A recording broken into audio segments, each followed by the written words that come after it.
जय हिंद। आज की इस वीडियो में कक्षा 10 हिंदी के जितने इम्पोर्टेंट टॉपिक हैं सभी टॉपिक को एक वीडियो में हम देखेंगे। कक्षा 10 हिंदी 2025 बोर्ड के लिए इम्पोर्टेंट ये वीडियो है। हिंदी के सभी महत्वपूर्ण टॉपिक को एक वीडियो में देखने। दोस्तों, आज के इस वीडियो को जो भी छात्र या छात्राएं देखेंगे उसके 95 हिंदी में तो पक्के हैं। दोस्तों, आज की इस वीडियो में हमने मॉडल पेपर और क्वेश्चन बैंक के जितने इम्पोर्टेंट टॉपिक हैं सभी टॉपिक को एक वीडियो में हम देखेंगे। सभी टॉपिक को बहुत दिन लगा है इस वीडियो को बनाने में। प्लीज़ इस वीडियो को ज़्यादा से ज़्यादा शेयर करें। दोस्तों, आज की इस वीडियो में सभी इम्पोर्टेंट टॉपिक को बताएंगे हिंदी के। 2025 बोर्ड के लिए स्पेशल है। दोस्तों, इसमें ऑब्जेक्टिव क्वेश्चन भी बताएंगे। ऑब्जेक्टिव क्वेश्चन वीडियो के अंत में बताएंगे। चलिए दोस्तों, बिना समय गंवाते हुए आज की इस वीडियो को हम शुरू करते हैं। देखिए, आपको पूछेगा बोर्ड एग्जाम में 6 नंबर का पूछेगा महत्वपूर्ण गद्यांश 6 नंबर का महत्वपूर्ण गद्यांश पूछेगा। पहला महत्वपूर्ण आप इस चैप्टर से मित्रता चैप्टर से तैयार कर लीजिए। जितना गद्यांश है मित्रता चैप्टर से तैयार कर लीजिए। उसके बाद ममता चैप्टर के जितने भी गद्यांश हैं उनको आप तैयार कर लीजिए।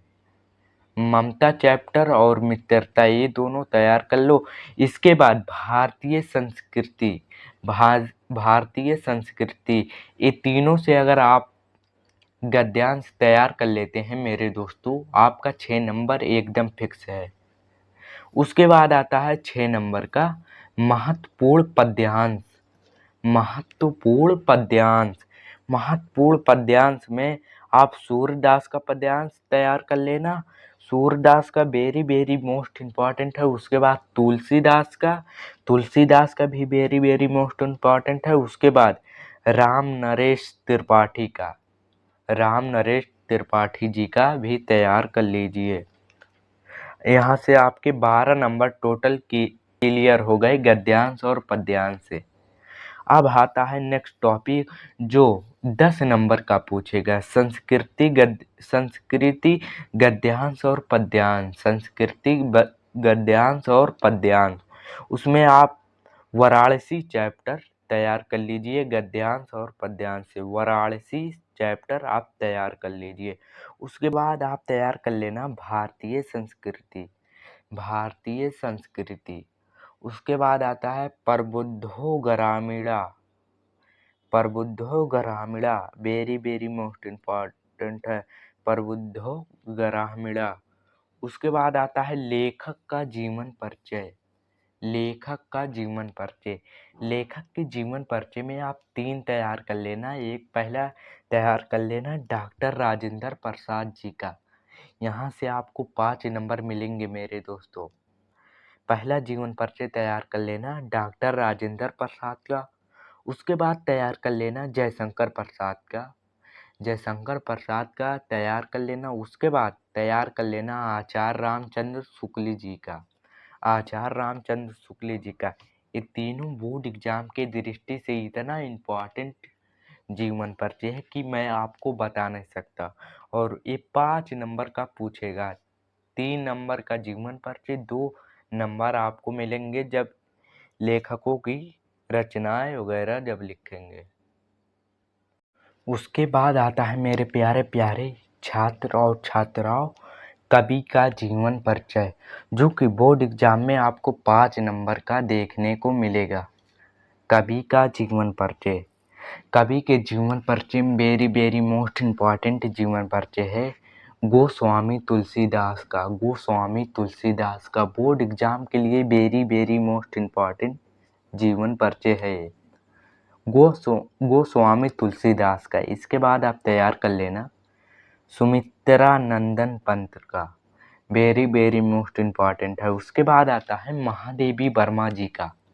महादेवी वर्मा जी का वेरी वेरी मोस्ट इम्पॉर्टेंट है। ये तीनों जीवन पर्ची वेरी वेरी मोस्ट इम्पॉर्टेंट है। आप तीनों को एकदम अच्छे से तैयार कर लेना। उसके बाद आपको बोर्ड एग्जाम में देखने को मिलेगा 2 नंबर का श्लोक, 2 नंबर का श्लोक पूछेगा। ऐसे पूछेगा, इस प्रश्न पत्र में जो ना आया हो, इस प्रश्न पत्र में जो ना आया हो वो श्लोक लिखिए।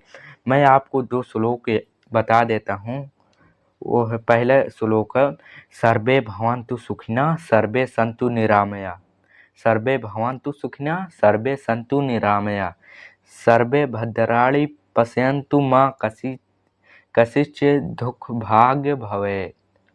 उसके बाद आप ये तैयार कर लेना। उसके बाद दूसरा श्लोक है, बंधन मरण वापि जय वापि पराजय, उभयं समो वीर वीर भाव हित वीरत। ये दोनों आप तैयार कर लेना। तैयार है, जान लो, इसको लर्न कर लेना ये दोनों को। उसके बाद आता है 7 नंबर का पूछेगा बोर्ड एग्जाम में निबंध। निम्नलिखित में से किसी एक पर निबंध लिखना है। मैं आपको 5 ऐसे ऐसे निबंध देगा, 5, उसमें से आपको एक करना होगा चाहे जो। महत्वपूर्ण निबंध निम्नलिखित में से किसी एक पर लिखना रहेगा। पहला इम्पॉर्टेंट निबंध है स्वच्छ भारत अभियान। स्वच्छ भारत अभियान बोर्ड एग्जाम में लगभग हर साल ये देखने को मिलता है, स्वच्छ भारत अभियान। उसके बाद आता है विज्ञान वरदान या अभिशाप, विज्ञान वरदान या अभिशाप। उसके बाद आता है प्रदूषण की समस्या तथा समाधान। वेरी वेरी मोस्ट इम्पॉर्टेंट है, प्रदूषण की समस्या तथा समाधान। उसके बाद आता है लगभग ये हर साल देखने को मिलता है बोर्ड एग्जाम में, बढ़ती जनसंख्या कारण और निवारण, बढ़ती जनसंख्या कारण और निवारण। उसके बाद आता है वेरी वेरी मोस्ट इम्पॉर्टेंट है, आतंकवाद की समस्या और समाधान, आतंकवाद की समस्या और समाधान। वेरी वेरी मोस्ट इम्पॉर्टेंट है, आतंकवाद की समस्या और समाधान। उसके बाद मेरे दोस्तों पूछेगा बोर्ड एग्जाम में 4 नंबर का पूछेगा पत्र लेखन। निम्नलिखित में से किसी एक पर पत्र लेखन लिखना होगा। मैं आपको 3 बता देता हूँ, इन तीनों को आप एकदम सटीक और एकदम अच्छे तरीके से तैयार कर लेना।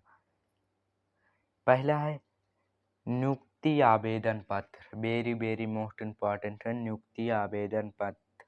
उसके बाद दूसरा आप तैयार कर लेना, बैंक में किसी व्यवसाय के लिए ऋण प्राप्त करने का आवेदन पत्र। बैंक में किसी व्यवसाय के लिए ऋण प्राप्त करने का आवेदन पत्र, वेरी वेरी मोस्ट इम्पॉर्टेंट है। इन सबसे इम्पॉर्टेंट तीसरा है अपने नगर या गांव की सफाई हेतु संबंधित अधिकारी को प्रार्थना पत्र, वेरी वेरी मोस्ट इम्पॉर्टेंट। ये लगभग हर साल आता है, अपने नगर या गांव की सफाई हेतु संबंधित अधिकारी को प्रार्थना पत्र। यहाँ से आपको 4 नंबर को पूछेगा, वेरी वेरी मोस्ट इम्पॉर्टेंट है। इन तीनों को तैयार कर लेना। पहला है नियुक्ति आवेदन पत्र, दूसरा है बैंक से किसी व्यवसाय के लिए ऋण प्राप्त करने का आवेदन पत्र, तीसरा है अपने नगर या गांव की सफाई हेतु संबंधित अधिकारी को प्रार्थना पत्र। उसके बाद हमारा लास्ट टॉपिक है वो है खंड काव्य। आप कहेंगे सर जी इसमें तो आप कुछ बताए नहीं, खंड काव्य में मुझ कौन तैयार करना है। दोस्तों मैं आपको बता दूं, खंड काव्य 3 नंबर का पूछा जाता है और ये जिला वाइज पूछा जाता है। जैसे आप कमेंट में लिख देना आप किस जिले के हो, मैं रिप्लाई दे दूंगा इस जिले में एक काव्य खंड पूछा जाता है। मैं आशा करता हूँ आज की इस वीडियो आपको ज़रूर पसंद आई होगी और मैंने बहुत आराम तरीके से और बहुत अच्छे तरीके से आज की इस वीडियो में आपको समझाने की कोशिश करा हूँ। आज की इस वीडियो को जो भी छात्र देखा है वो जान लो हिंदी में 70 में 60 नंबर जरूर लाएगा। अब दोस्तों हम देख लेते हैं कुछ ऑब्जेक्टिव क्वेश्चन। दोस्तों अब आ गए हम बहुविकल्पीय क्वेश्चन पे, जिसे इंग्लिश में कहते हैं ऑब्जेक्टिव क्वेश्चन। बिना समय गवाते हुए इसको भी फटाफट हम देख लेते हैं। पहला ऑब्जेक्टिव क्वेश्चन है, वो है उसने कहा था किस विधा की रचना है। उसने कहा था किस विधा की रचना है। दोस्तों आप इस पे टिक लगा है, आप पहचान जाएंगे आंसर को। इसका सही आंसर यही होगा, कहानी। उसने कहा था किस विधा की रचना है, कहानी। उसके बाद आता है लहरों के राजहंस नाटक के लेखक हैं। लहरों के राजहंस के नाटक के लेखक हैं। दोस्तों पहला ऑप्शन है डॉक्टर धर्मवीर भारती, दूसरा ऑप्शन है जयशंकर प्रसाद और तीसरा ऑप्शन है उदय शंकर भट्ट और चौथा ऑप्शन है मोहन राकेश जी। इसका सही आंसर होगा मोहन राकेश जी। उसके बाद आता है आषाढ़ का एक दिन। आषाढ़ का एक दिन के लेखक हैं, वेरी वेरी मोस्ट इम्पॉर्टेंट है। ये जितने ऑब्जेक्टिव क्वेश्चन और लॉन्ग क्वेश्चन बताया हूँ सभी इम्पॉर्टेंट हैं, सभी को आप तैयार करके जाना बोर्ड एग्जाम की दृष्टि से, वेरी वेरी मोस्ट इम्पॉर्टेंट है। चलिए शुरू करते हैं। आषाढ़ का एक दिन के लेखक हैं। पहला ऑप्शन है आचार्य रामचंद्र शुक्ल जी, दूसरा ऑप्शन है जयशंकर प्रसाद और तीसरा ऑप्शन है मोहन राकेश और चौथा ऑप्शन है राजकुमारी वर्मा। पहला ऑप्शन है आचार्य रामचंद्र शुक्ल, दूसरा ऑप्शन जयशंकर प्रसाद, तीसरा ऑप्शन है मोहन राकेश। आपका तीसरा ऑप्शन ही सही हो जाएगा, मोहन राकेश। इसमें इसमें भी मोहन राकेश सही, इसमें भी मोहन राकेश। उसके बाद आता है एक फेमस क्वेश्चन है, लगभग ये सभी छात्र और छात्राओं को पता होगा। मेरी असफलताएं के लेखक हैं। मेरी असफलताएं के लेखक हैं। ऑप्शन का है अमृत राय, ऑप्शन खा है मुंशी प्रेमचंद, ऑप्शन ग है गुलाब राय जी और ऑप्शन यहाँ घा रहना था, ग लिख दिया, इसके लिए सॉरी। ऑप्शन घा है हरिवंश राय बच्चन। हरिवंश राय बच्चन मेरी असफलताएं के लेखक हैं। इसका राइट ऑप्शन होगा गुलाब राय जी। उसके बाद आता है, ये भी वेरी वेरी मोस्ट इम्पॉर्टेंट है, लगभग सभी को पता होगा। कलम का सिपाही किस विधा की रचना है। कलम का सिपाही किस विधा की रचना है। पहला है नाटक, दूसरा है निबंध, तीसरा है आत्मकथा, चौथा है जीवनी। कलम का सिपाही किस विधा की रचना है। इसका राइट ऑप्शन हो जाएगा जीवनी। उसके बाद छठा क्वेश्चन आता है, वो है गुनाहों का देवता रचना विधा है। किस रचना विधा का है गुनाहों का देवता। पहला ऑप्शन है कहानी, दूसरा ऑप्शन है उपन्यास, तीसरा ऑप्शन है नाटक, चौथा ऑप्शन है एकांकी। गुनाहों को देवता रचना विधा है, ये है दोस्तों उपन्यास।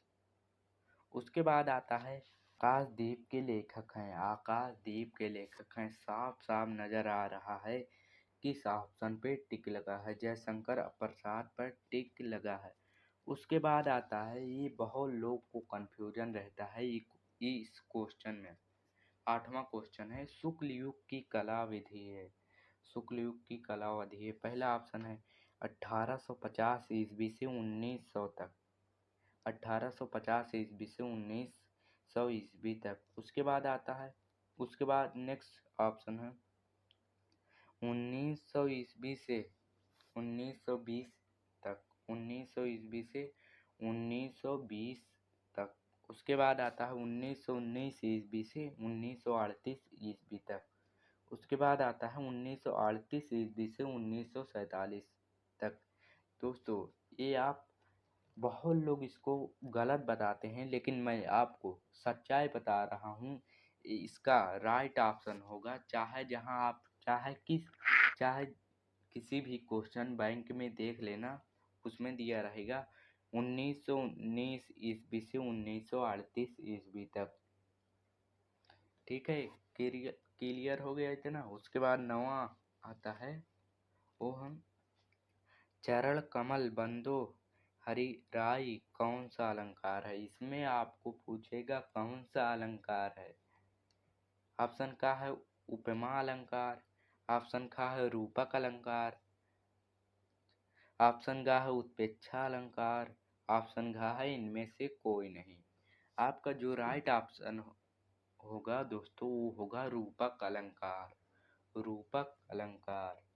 उसके बाद 10वां क्वेश्चन है, आभूषण शब्द का पर्यायवाची शब्द है। आभूषण शब्द का पर्यायवाची शब्द है। ये लगभग सभी 100% स्टूडेंट में से 99% स्टूडेंट को पता होगा। इसका राइट ऑप्शन आभूषण शब्द का पर्यायवाची का है अभिमान, खा है अलंकार, गा है संपदा और घा है वायस। इसका राइट ऑप्शन होगा दोस्तों अलंकार, अलंकार। उसके बाद हमारा नेक्स्ट क्वेश्चन आता है, वो है दिवस का पर्यायवाची शब्द है। दिवस का पर्यायवाची है, पहला है वायसर, दूसरा है गिरी और तीसरा है दीवा और चौथा है का और गा दोनों। इसका राइट ऑप्शन होगा का और गा दोनों, यानी का वाला हो जाएगा और गा वाला, ये दोनों ही दिवस शब्द का पर्यायवाची है। इसके बाद आता है छंद के कितने प्रकार होते हैं। छंद के कितने प्रकार होते हैं। ऑप्शन का है 4, ऑप्शन खा है 3, ऑप्शन गा है 5, ऑप्शन घा है 2। इसका राइट ऑप्शन होगा छंद कितने प्रकार के होते हैं, 3 प्रकार के होते हैं। दीपदान एकांकी के लेखक का नाम है। आप क्लास 9th में पढ़े होंगे। दीपदान एकांकी के लेखक हैं वो, पहला ऑप्शन है डॉक्टर राजकुमारी वर्मा, दूसरा ऑप्शन है उदय शंकर भट्ट और तीसरा ऑप्शन है जगदीश चंद्र मथुर, जगदीश चंद्र माथुर। उसका ऑप्शन है जयशंकर प्रसाद। इसका राइट ऑप्शन होगा राजकुमारी वर्मा। उसके बाद आता है गीता वाले के कवि का नाम है। गीता वाली के कवि का नाम है। आप का है तुलसीदास जी और खा है केशव और गा है मतीराम। उसके बाद घा है भूषण। गीता वाली कवि का नाम है, इसके लेखक हैं गीता वाली के कवि का नाम है तुलसीदास। उसके बाद आता है 15वां क्वेश्चन, वो है अंगीठी का तत्सम शब्द है। अंगीठी का तत्सम शब्द है। ऑप्शन का है अग्निका, ऑप्शन खा है अनिष्ठका, ऑप्शन गा है अग्निष्ठिका, ऑप्शन घा है अग्निष्ठिकी। जो इसका राइट ऑप्शन होगा अग्निष्ठिका, ऑप्शन गा। दोस्तों मैं आशा करता हूँ ये जितने टॉपिक मैंने आपको बताया है आपको सभी एकदम समझ में आएगा। बहुत रातों को जागकर आपके लिए इस वीडियो को तैयार किया गया है। दोस्तों आज की वीडियो में बहुत मेहनत लगी है इस वीडियो को तैयार करने में। अगर चैनल पर नए हैं प्लीज़ चैनल को सब्सक्राइब करें और वीडियो को लाइक और शेयर करें। दोस्तों लाइक रुकना नहीं चाहिए, क्योंकि आपके लिए हम लोग बहुत मेहनत करते हैं, बहुत मेहनत करते हैं। देखिए कितने रातों को जाकर इस वीडियो को तैयार किया गया है। आज की इस वीडियो में बस इतना ही। चलिए मिलते हैं किसी और वीडियो में, तब तक के लिए गुड बाय, जय हिंद, जय भारत।